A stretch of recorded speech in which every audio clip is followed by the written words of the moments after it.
आज की कहानी है व्यापारी का चतुर पुत्र। एक नगर में एक व्यापारी रहता था। उसका एक पुत्र था। व्यापारी के जीवित रहते तो व्यापार में अच्छी प्रगति हुई, किंतु उसके मृत्यु के बाद व्यापार में घाटा होता गया। नौबत यहाँ तक आ गई कि व्यापारी की सारी संपत्ति समाप्त हो गई। तब व्यापारी के पुत्र ने परदेश जाकर व्यापार करने का निर्णय लिया। संपत्ति के नाम पर उसके पास मात्र 20 किलो का एक तराजू था। उसने वह तराजू नगर के एक साहूकार के पास धरोहर स्वरूप रख दिया। फिर वह परदेश चला गया। परदेश में कुछ वर्षों तक व्यापार कर ढेर सारा धन अर्जित कर वह अपने नगर लौट आया। वापस लौटकर वे अपना तराजू लेने साहूकार के पास पहुंचा और उसने अपना तराजू मांगा। साहूकार बेईमान था। वह तराजू लौटाना नहीं चाहता था। चालाकी दिखाते हुए वह बोला, अरे उस तराजू को तो चूहे खा गए, अब मैं तुम्हें कहां से वो लौटाऊं? यह बात सुन व्यापारी का पुत्र समझ गया कि साहूकार के मन में बेईमानी आ गई है, किंतु उस समय बहस करना उसे उचित नहीं लगा।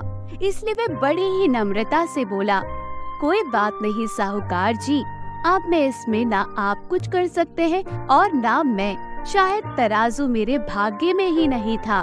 साहूकार मन ही मन भयभीत था, लेकिन व्यापारी के पुत्र की बात सुनने के बाद उसने चैन की सांस ली। कुछ देर साहूकार से बातें करने के बाद व्यापारी के पुत्र ने जब वह चला आगे तो साहूकार से बोलता हुआ गया, क्या आप अपने पुत्र को मेरे साथ भेज देंगे? परदेश से मैं आपके लिए एक उपहार लेकर आया हूँ, वह मैं आपके पुत्र के हाथों भिजवा दूंगा। साहूकार बड़ा लोभी था। उपहार के लोभ में उसने अपने पुत्र को व्यापारी के पुत्र के साथ भेज दिया। व्यापारी का पुत्र साहूकार के पुत्र से बातें करता हुआ नदी किनारे पहुंचा। नदी किनारे एक गुफा थी। उसने साहूकार के पुत्र को उस गुफा में धकेल कर गुफा का द्वार एक चट्टान से बंद कर दिया। उसके बाद नदी में स्नान कर वे अपने घर लौट आया।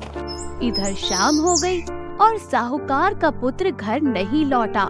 तब चिंतित साहूकार व्यापारी के पुत्र के पास पहुंचा और वे अपने पुत्र के बारे में पूछने लगा। व्यापारी का पुत्र बोला, आपके पुत्र के साथ में नदी किनारे बैठा हुआ था कि एक बाज आया और उसे उठाकर ले गया। यह सुनकर साहूकार अपना आपा खो बैठा और चिल्लाने लगा, झूठे मक्कार, कैसी उटपटांग बातें करते हो? कैसे कोई बाज इतने बड़े लड़के को उठाकर ले जा सकता है?